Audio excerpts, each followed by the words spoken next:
zulmünden, mesavisinden ötürü hemen herkes cürmünün, günahının ölçüsünde teczih edilse, yok edilebilecek nice cismi murdarlar var ki hemen yok edilmeleri gerekir. Ama o zaman yeryüzünde hiç kimse kalmaz. Çünkü herkesin şöyle böyle türlü türlü inhirafları, zehirleri, kaymaları, sürçmeleri, bilerek bilmeyerek açık kapalı günahları, hataları, derecesine göre bazılarında zelleleri. Bizim gibi avamlara göre günah-ı kebair, bize göre günah-ı kebair. Onlara göre zelle ise bir günah-ı kebair. Çok küçük bir zuhul, bir zelle, bir nisyan. O mevzuda kati bir şey görmedim. Hatta rüyalarının kirliliği bile kendilerini üzecek, müteessir edecek kadar. Rüya kirliliğine bile tahammüller olmayan, gayri meşru bakışa, gayri meşru kulak kabardışa, dil dudak kıpırdayışa, el ayak uzatayışa, rüyalarında bile tahammüller olmayan, temiz, pak, abide şahsiyetler var. Onun için büyükler hasenatul evrar, seyyiatul mukarrebin demişler. Siz çok şeyi güzel, hasene, dinin ruhuna uygun görürsünüz.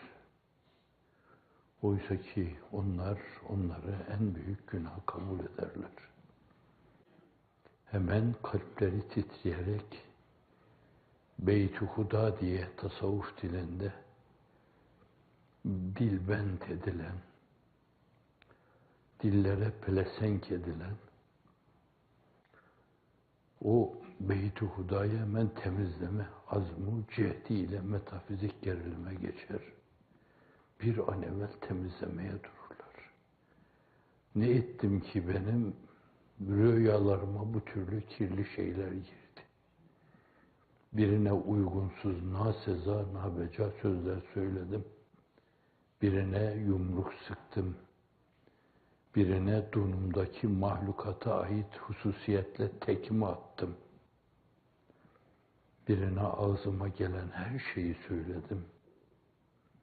Birine kahredici bir bakışla baktım. Veya hafife alıcı bir bakışla baktım. Acaba ne halt karıştırdım ki benim manevi alemlere açıldığım veya berzahi levhalarda dolaştığım o güzel hayatım bu türlü kirli şeylerle kirlendi diye hemen kalkar Cenab-ı Hakk'a tazarruh ve niyazda bulunurlar. Bir kebire işlemiş gibi onların hali. Böyle bir kalp temizliğine insan ulaşmazsa zannediyorum o kirli kalbiyle kendi dünya ve ukvasını kirlettiği gibi etrafına da sürekli kir püskürtür. Ona bakan, onun gözünün içine bakan insanlar da o kirleri miski amber gibi alır, yüzlerine, gözlerine sürerler. Kitleleri psikolojik ruh haletiyle hareket eden, birilerinin arkasına takılıp sürüklenen insanları kirletenler böyle kirletmişlerdir. Konumları itibariyle aşağıdaki insanlara tesir edecek konumda olduklarından dolayı kalplerindeki kirler dillerinden dökülmüş ve başkaları da o dilbent, bağışlayın, o zevzek, o geveze insanların tesirinde kalarak onların arkasından sürülek gibi sürüklenmişlerdir. O mukarrebine gelince onların kalpleri gül gibidir. Kalp gül gibi olmalıdır ki insanın ağzından dökülen şeyler de ıtriyat gibi çevrede tesir icra etsin. Ağzını açıp konuştuğu zaman herkes nefesini tutsun, o güzel kokuları koklamaya dursun, teneffüs etmeye dursun. Ama gönül şeytani, nefsani, hevai şeylerle kirlenmişse ağzını her açışında bağışlayın, çöplüklerdeki levsiyat gibi etrafa levsiyat saçar. Ve onun bulaşmadığı insan kalmaz. Göze bulaşır, dile bulaşır, dudağa bulaşır, üsluba bulaşır. Cerait bu türlü şeyleri sürekli püskürtüyorsa, etrafa zift püskürtüyorsa şayet, bir yönüyle güzel kokular neşredeceği yerde zift neşreden bir zift yuvası, zift organizasyonu haline gelmişse, cahil, şuursuz, tesirde kalan kitlelerin ondan müteessir olmamaları mümkün değildir. Onun için kalp temizliği hep öteden beri üzerinde durula gelen şeylerden olmuştur. Ayine-i idrakini pak eyle sivadan, sultan mı gelir hane-i napaka, hicab et, ruhun şad olsun, nabi. Ayine-i idrakini pak eyle, idrak aynasını, aklını, kalbini, bir yönüyle vicdanın mekanizma, erbai mekanizmasını pak eyle ki, bunlar müteşabih olarak sultan mı gelir hane-i napaka, icap et. Sultan mı tecelli eder? Sultan mı orada kendini ifade eder? Allah'tan utan, hicap duy. Kirli haneye o tenezzül etmez, teveccüh etmez. Orası ona mezahir veya mecla olamaz. Bir başkası dil beyti hudadır, anı pake ile sivadan, gönül. Dil beyti hudadır, anı pake ile sivadan, kasrına nüzul eyleye Rahman gecelerde. Gecelerde sen teheccüdünle, duanla, niyazınla, tazarrunla, iç döküşünle, sızlayışlarınla ona teveccüh ettiğinde o da oraya teveccüh eder. Teveccüh, teveccüh doğurur. Minnacık teveccüh, damla teveccüh, derya teveccühe vesile olur. Zerre teveccüh, güneş mikyasında teveccühe vesile olur.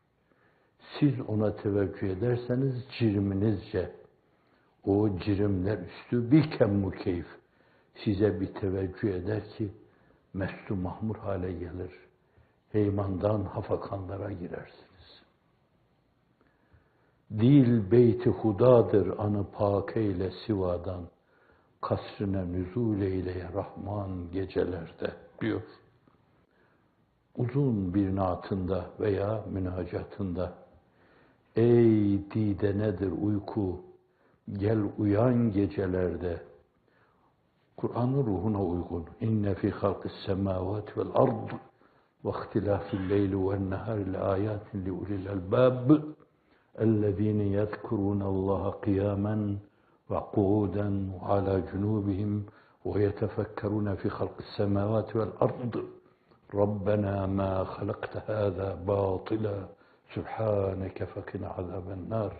Hazreti Ruh Seyyid-i Anam, Ayşe validemizin ifadesiyle sihatta geceleri uykusuz geçirdiği gecelerden birinde semanın yüzüne baktı, gözleri doldu, ağladı. Veil bu ayeti okuyup da ağlamayana. Gökler ve yerler bir kitab-ı azam gibi Allah'ın kendisini anlatması üzere kudret ve irade kalemiyle yazdığı öyle net satırlardan, paragraflardan, cümlelerden, risalelerden ibaret ki, bakıp da onlarda onu görmeyene yuf olsun derler. İnsanlığın iftihar tablosu bakıyor ve ağlıyordu. Ey dide nedir uyku, gel uyan gecelerde bak. Kevkeplerin seyrini et seyran gecelerde. 2 asır, 2,5 asır evvel yaşamış insan. Efendim, Çam Dağı'nda, ağacın başında. Dinle de yıldızların hutbe-i şirinini, şirinle diyor. Name-i nurunu bak ne takrir eylemiş. Hep beraber nutka gelmiş. Derler diyor. Kendilerine mahsur lisanlarıyla hu diyor hepsi. Hangine bakarsan bak. Yorumlamada şayet bu mülahazayı ortaya koymazsanız çok yanlış bir yorumlamaya gitmiş olursunuz. Kevkeplerin et seyrini seyran gecelerde. Bak heyeti alemde bu hikmetleri seyret. Seyret ne ol? Bul sanieni. Ol ana mihman gecelerde. O senin gönlünü bir tecelligâh-ı ilahi olarak bir hane kabul etmişse, sen de bir yönüyle bir hamle yapıp ona misafir olmaya bakacaksın. Mahiyete koşacaksın. Allahümme teveccüheke ve ma'iyeteke ve riayeteke ve kilaateke ve hifzeke ve hirzeke ve hisnekel hasin dudaklarından dökülecek. Ona doğru kendi ufkun itibariyle bu basamaklardan birine otağını kurmaya çalışacaksın.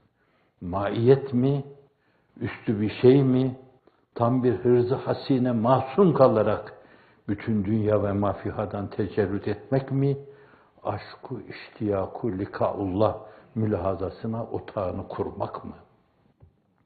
Bak heyeti alemde bu hikmetleri seyret, bul saniini, o sanatkarını, ol ana mihman gecelerde. Ondan sonra diyor, çün gündüz olursun nice ayar ile gafil, ko bırak demek. Eski dil, ko gafletin, bari utan gecelerde. En son mısrada, ey hakkı nihan, aşk oduna, yan gecelerde. Geceler ona doğru bir yönüyle açılma rampaları ve rıhtımlarıdır.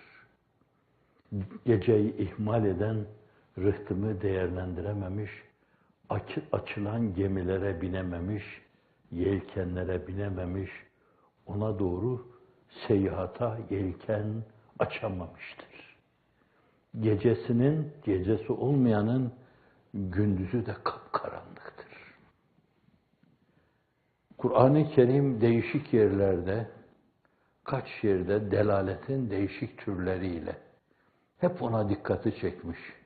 Fakat sarı olarak ifade ettiği yerlerde, mesela İsra Sure-i Cellesi'nde وَمِنَ اللَّيْلِ فَتَهَجَّدْ بِهِ نَافِلَةً لَكَ nafile diyor.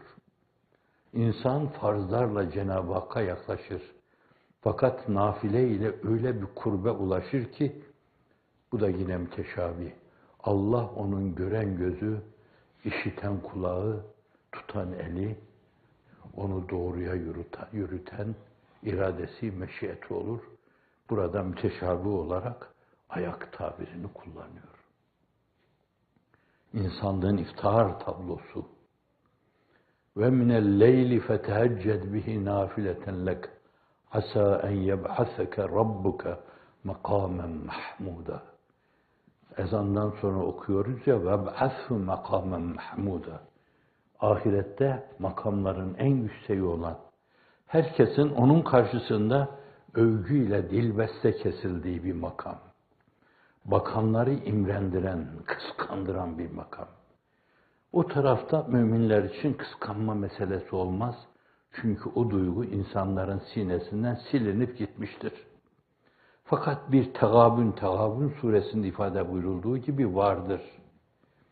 Keşke ben de bu temaşaya mazhar olabilecek ufku ihraz edebilseydim. Keşke. Herkes bir yönüyle orada keşke diyecek. Zannediyorum keşke demeyenler Enbiya-i İzam'dır. Hususiyle Sultan-ı Enbiya'dır. sallallahu aleyhi ve sellem. Ve minel leyli fetehecced bihi nafileten lek. Ne kadar unutulmuş peygambere vacip, ümmete sünnet.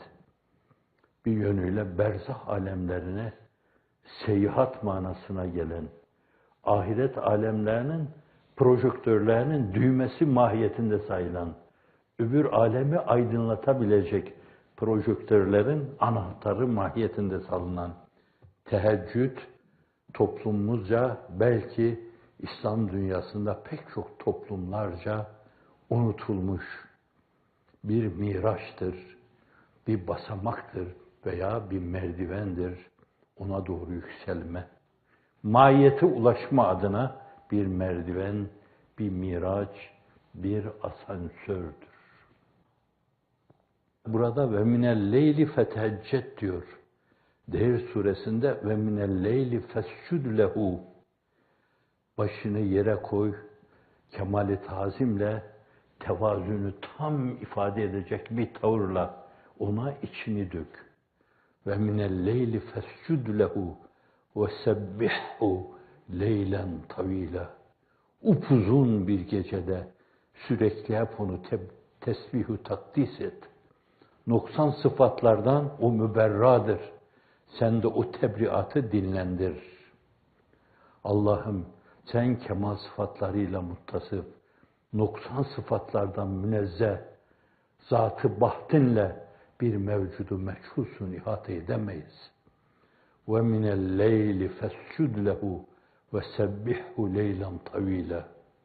İnne haulâi yuhibbûnel acilete. Ama gel gör ki kalbi ölmüş, gözü kapalı, kulağı tıkalı, mesmuata karşı kapanmışlar, mübserata karşı da kapanmışlar. Ne tekvini emirlerden bir şey anlıyorlar, ne de semadan gelen onun tercümanından bir şey anlıyorlar. Körler, sağırlar, kalpsizler, ölmüş kalpleri. Kalp hareket ettiğinde hep aritmi var. Aritmisiyle dolayısıyla bir yönüyle onların da huzuru yok. Etrafa zift püskürtüyorlar ve farkında değiller. İçinde bulundukları toplumu kirletiyorlar, farkında değiller. İnsani duyguları öldürüyorlar, canavarlaştırıyorlar onları, farkında değiller. Zulmü alkışlattırıyorlar, zalimi sevdiriyorlar, farkında değiller. Çünkü kalpleri ölmüş bunların. Lehum a'yunun la yusirun biha ve lehum azanun la yesmaun biha ve kulubun la yefkahun biha. Gözleri var ama görmüyorlar. Kulakları var ama fakat işitilecekleri işitmiyorlar. Kalplerine gelince sebep sonuç münasebetiyle bence esasen bir neticeye, bir sonuca varamıyorlar. Tenasübi illiyet prensibine göre sebepleri tam bulup o sebeplere göre büyük büyük müsebbeplere dilekçe sunamıyorlar.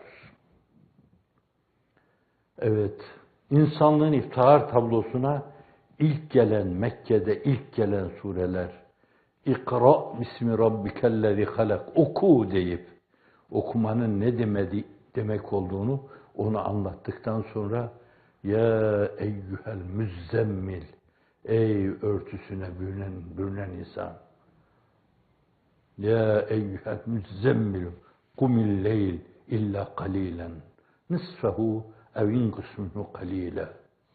Ey örtüsüne bürünen insan, kalk şu gece örtünü at sırtından. Ona göre normal bir örtüye bürünmüş, normal bir insan olarak bilmem kaç dakika, ne kadar kısa zamanlı bir dinlenme faslına yelken açmış, o kadar. Kalk geceyi ihya et diyor. Örtünü at sırtından. Gecenin pek çoğunu Rabbinin karşısında kemerbeste-i ubudiyetle geçir. El-Hak o da öyle yapıyor. İlk gelen vahiyler.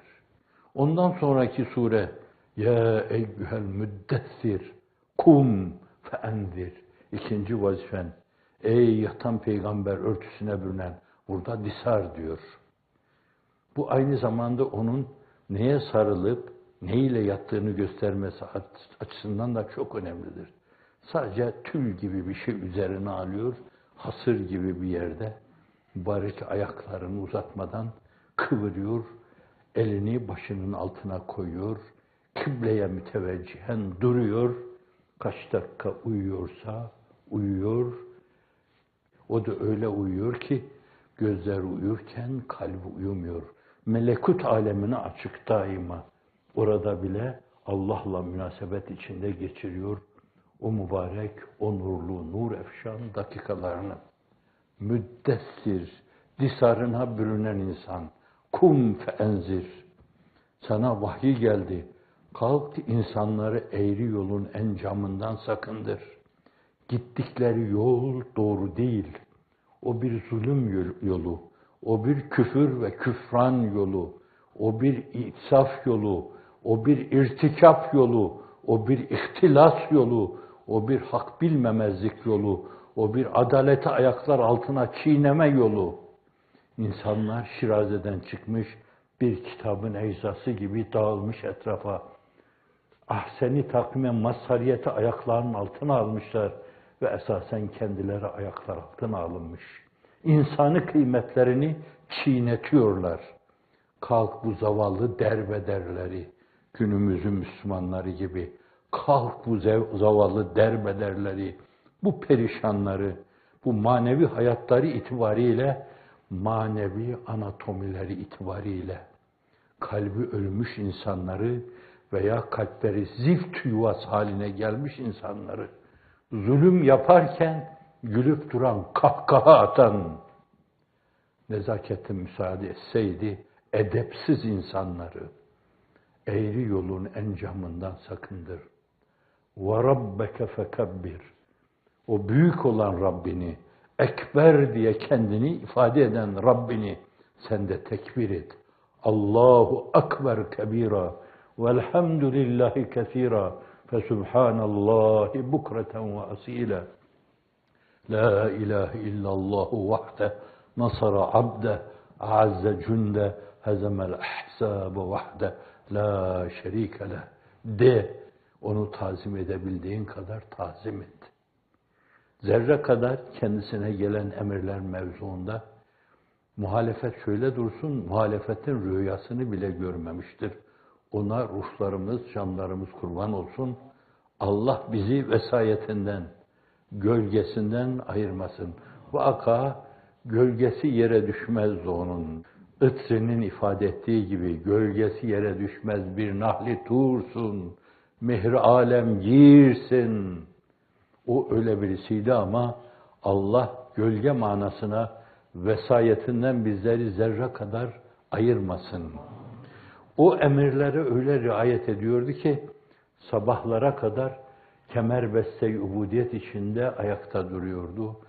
Çok iyi bildiğiniz mübarek anamızdan, anaların anası anamızdan, analarımızın da anası, nenelerimizin de anası, bütün ümmetin anası, Sıddık'ın sıddikası, Allah Resulü'nün de sıddikası. Cenab-ı Hak o duyguyla bizleri serfiraz kılarak bu mevzudaki sapık düşünceler, sapık mülahazaların tesirinde kalmadan bizleri muhafaza eylesin demiyorum kimler. İfade buyuruyor. Örtüsü disardı zaten onun. Minnacık bir şeydi. Hele o ila yaptığı zamanda bir hasır üzerinde yatıyordu. Üzerine de incecik bir tül almıştı. Hazreti Ömer kapının tokmağına sık sık dokununca kapıda perdedarlık yapan Bilal-i Habeşi kapıyı açma mecburiyetinde kalmıştı. İçeriye girince Resulullah'ın yanına gitmeden daha ziyade kızı Hafsa validemizin üzerine yürümüş. Ne halt karıştırdınız ki Efendimiz'i rencide ettiniz demişti.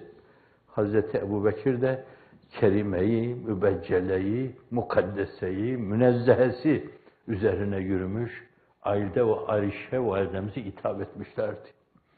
Efendimizin yanına çıktığında cumbada, sizin ayağınızı çok rahat uzatamayacağınız bir cumbada, hasırın üzerinde sadece ince bir örtü, orada dinleniyor, tefekkür ediyordu.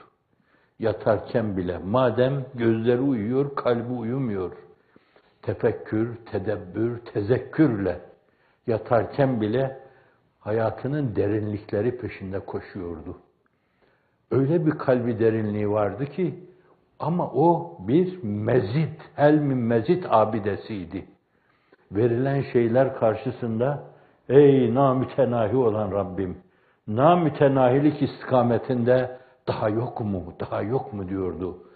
Çünkü tasavvufçuların ifadesiyle namütenahi istikametinde seyri sülûk namütenahidir, bitmez. Sona erdik diyen insanlar yanılıyorlar. Çünkü o namütenahidir. Zat-ı baht namütenahidir. La tudrikul absar ve huve yudrikul absar ve huvel latif ve huvel habir ve huvel latiful habir. Cenab-ı Hak bu hakikatları mahiyeti nefsül emirlerine uygun idrak etmeye bizleri muvaffak eylesin.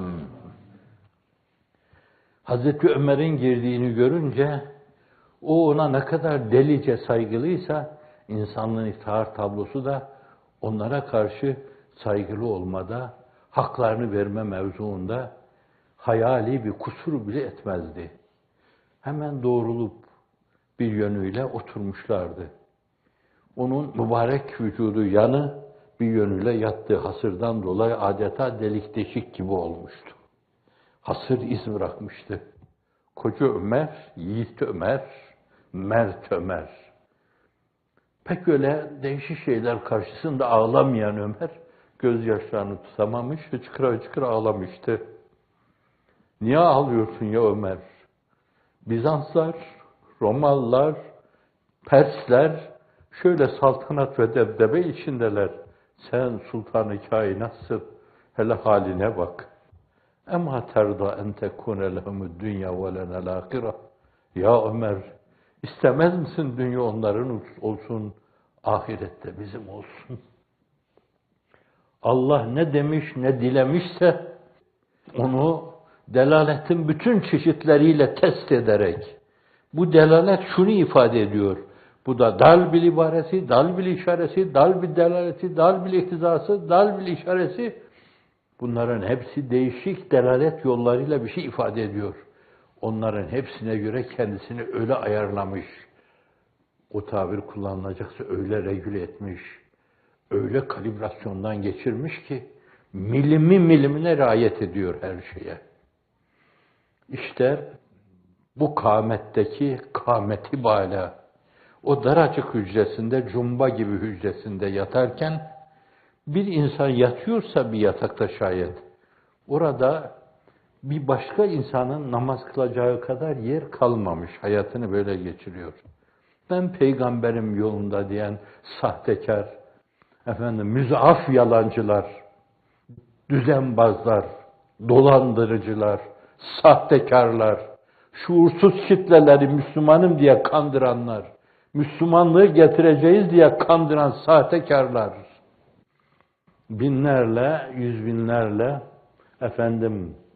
mesakinde ikameti bile kendileri için yeterli görmeyen düzenbazlar, gece sabaha kadar namaz kılıyor, mübarek anamız buyuruyor. Ayakta ne kadar duruyordu bilmiyorum. Ben istirahat ediyordum. Mutlaka namaza kalkıyordu o da annemiz. Mutlaka teheccüd kılıyordu. Mutlaka hayatının o nurani dakikalarında çok şeyi onunla paylaşıyordu. Ama bir insandı. İstirahat buyuruyordu. Ayakta ne kadar durduğunu bilmiyorum. Ben bir fasıl uyuyormuşum. Fakat secde edeceği zaman başını yere koyacağı yer olmadığından dolayı herhalde anamız da hasır üzerinde yatıyor. Eliyle benim ayaklarımı kırmamı istiyor. Ayaklarımdan boşalan yere alnını koyuyor ve secde ediyordu. Ben onun yolundayım diyen yalancılar utansınlar bundan. Evet, bütün bu mülahazaları nazarı itibara alan kaside-i bür'e sahibi Bürde'de Kaside-i Bür'e sahibi zalemtü sünnete men ahya'z zalame ila en işteket kademahu zurra min veremi. Ben o peygamberin sünnetine zulmettim ki ayakları şişmeden yatmıyordu. Ama ben gördüğünüz gibi ne ayak şişmesi, ne diz ağrıması, ne kalça ızdırabı, aklıma geldiği zaman uzanıp yatıyorum. Zalemtü sünnete men ahya'z zalame ila en işteket kademahu zurra min veremi. Izdırardan ayakları şişiyordu. Kaside-i Bürde sahibi böyle diyor Busiri. Kendinden mi söylüyor? Sahih hadiste anamız diyor ki, bir gün dedim mu efendiler efendisine, Cenab-ı Hak Fetih suresinde لِيَغْفِرَ لَكَ اللّٰهُ مَا تَقَدَّمَ مِنْ ذَنْبِكَ وَمَا تَأَخَّرَ وَيُتِمَّ نِعْمَتَهُ عَلَيْكَ وَيَهْدِيَكَ صِرَاطًا مُسْتَقِيمًا. Allah senin geçmişe ve geleceğe dair olması muhtemel bütün meselelerini af yörüngesine bağlamış. Dikkat! Af yörüngesine bağlamış. Neden kendine bu kadar zahmet ediyorsun? Madem her şey bir yönüyle o yörüngede cereyan ediyor. Allah Resulü annemize şu zebercet sözlerle cevap veriyor. Efela ekunu habden şekura. Beni bu kadar nimetleriyle perverde eden Rabbime karşı çok şükreden bir kul olmayayım mı? Şükür, nimete karşı metafizik gerilim içinde mukabelede bulunma demektir. Ve insanlığın iftihar tablosu bunu tamamiyetin çok çok üstünde, etem şeklinde, etemmül etem şeklinde yerine getiriyor. Ne haddine İmam Busiri'nin kendine göre söz konuşması. Anamız böyle buyuruyor. Allah geçmiş ve gelecek günahların yok dedi. Geçmişte sen günah işlemedin. Gelecek adına da günaha giden yolları sana kerih gösterdi. O türlü şeyler sana göründüğünde miden bulandı. Dolayısıyla tabii olarak o yollar sana kesildi. Seni af güzergahına sevk etti. Hala kendine bu ölçüde ibadet-ü taat, geceleri sonuna kadar ihya etmek suretiyle eziyet etmenin anlamı ne diyor. İnsanlığın iftihar tablosu başka şey söylemiyor. Efela ekunu abden şekura. Beni bu nimetlerle perverde kılan Rabbime o ölçüde şekür, mübalağa gibi çok şükreden bir kul olmayayım mı?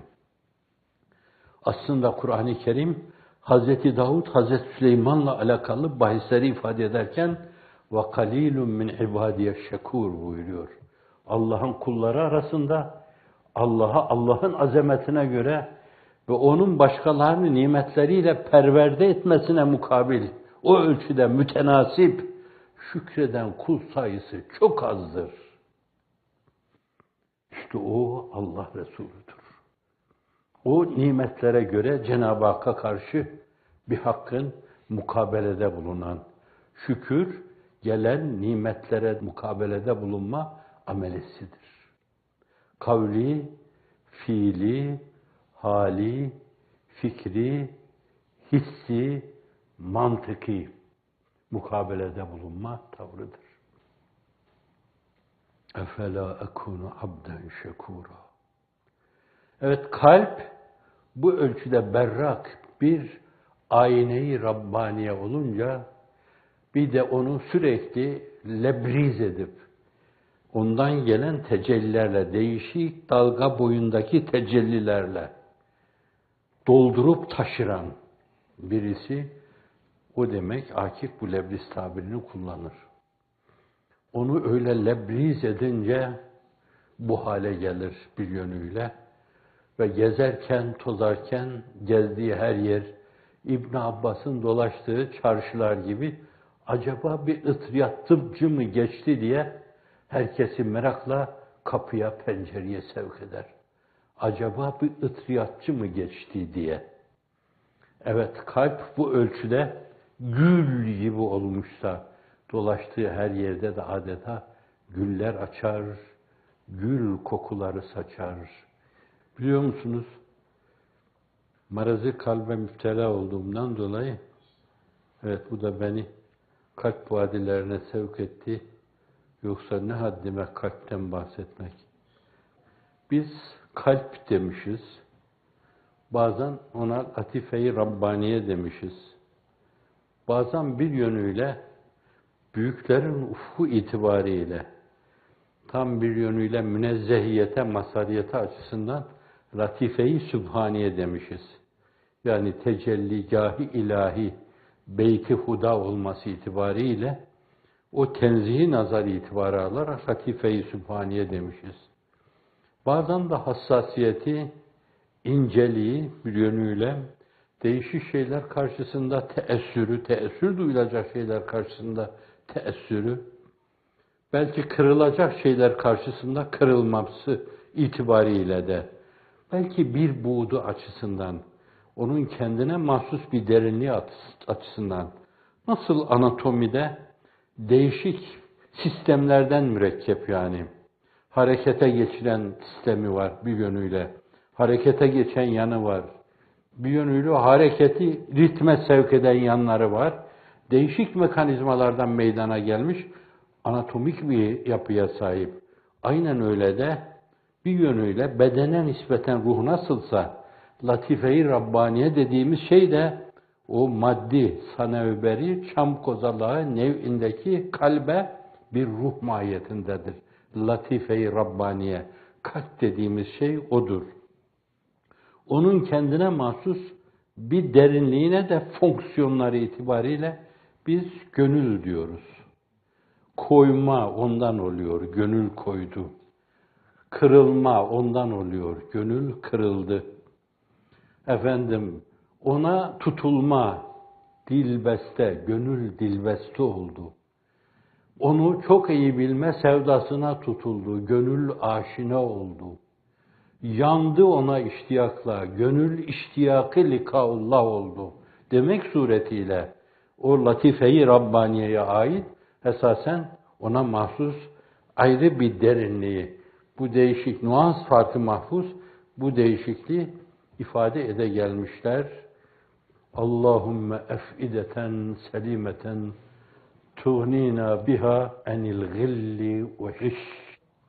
Allah'ım bize selim kalpler ihsan eyle, her türlü gıllı gıştan azade kılacak şekilde, müstağni kılacak şekilde. Amin. Elfe elfe amin. Ya Rabbel alemin.